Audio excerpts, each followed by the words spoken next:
রাধে রাধে বন্ধুরা, এখন ঘড়িতে বাজে রাত 9টা। আমি আমার আর আমার মেয়ের খাবার নিয়ে চলে এসেছি ঘরের ভিতর। তো আজকের মেনু রুটি, ঘুগনি আর মিষ্টি। তো আমার খাওয়া হয়ে গেল। খাওয়ার পর আমি বিছানাটা ঝেড়ে নিচ্ছি। বিছানাটা একটু ভালো করেই ঝাড়তে হয়, কেননা সারাদিন এই বিছানার উপরেই সব, ছেলেকে খাওয়ানো, শোয়ানো, সব কিছু।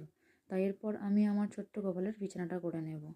আমি নিয়ে নিয়েছি একটি বড় কাঁথা। তারপরে এই ছোট ছোট কাঁথাগুলো আমি ওপরের দিকে একটু ভাঁজ করে করে উঁচু করে দিই, কেননা যখন ওদেরকে ডাইপার পরানো থাকে না, তখন হিসু করলে সেটা উপর দিয়ে চলে যায়।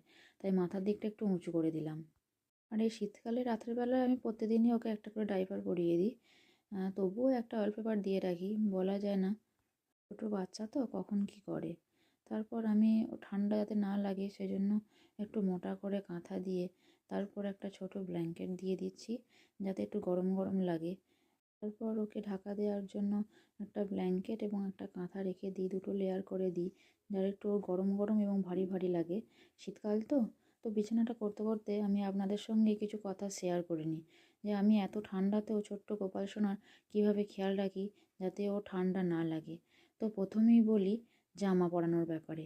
আমি কিন্তু সব সময় ছোটো গোপালকে দুটো লেয়ারের জামা পরাই, মানে নিচে একটা সুতির এবং উপরে একটা মোটা ধরনের কিছু। আমি কিন্তু এর বেশি ওকে জামা পরাই না। আর তারপরে আসি টুপির দিকে। আমি কিন্তু ওকে কখনোই উলের টুপি পরাই না, কারণ উলের টুপি খুব গরম হয় এবং দেখবেন বাচ্চাদের মাথা সবসময় একটা গরম ভাব থাকে। উলের টুপি পরালে কিন্তু ওরা ঘেমে যায়। তাই আমি ওকে উলের টুপি কখনোই পরাই না, পরাই সুতির টুপি, আপনারা খেয়াল করে দেখবেন। তো তারপর বলি, আমি কিন্তু ওকে রোজ স্নান করাই। রোজ স্নান করালে কিন্তু কি ওদের ঠান্ডা লাগে না। তো এরপর আসি মেন ব্যাপারে। দেখুন আমি কেমনভাবে বিছানা করছি।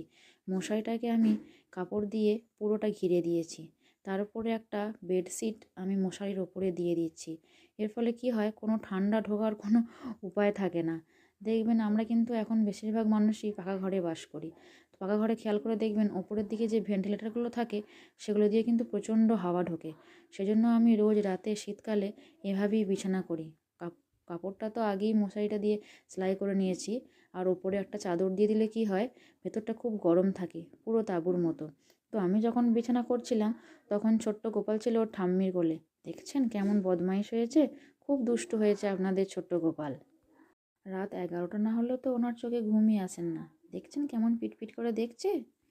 তো আমি আপনাদের সঙ্গে এই কথাগুলো শেয়ার করলাম, কেননা যদি আপনাদের কিছু উপকার হয়। তো আমি এই নিয়মগুলো মেনে চলার কারণে শীতকাল ভোর কিন্তু ছোট্ট গোপালের একটিও ঠান্ডা লাগেনি। আপনাদের সঙ্গে এগুলো শেয়ার করলাম কারণ কেননা বাচ্চাদের ঠান্ডা লাগলে খুব কষ্ট হয়। ওরা সর্দিতে হাঁসফাঁস করে, নিঃশ্বাস নিতে পারে না, ঘুমোতে পারে না।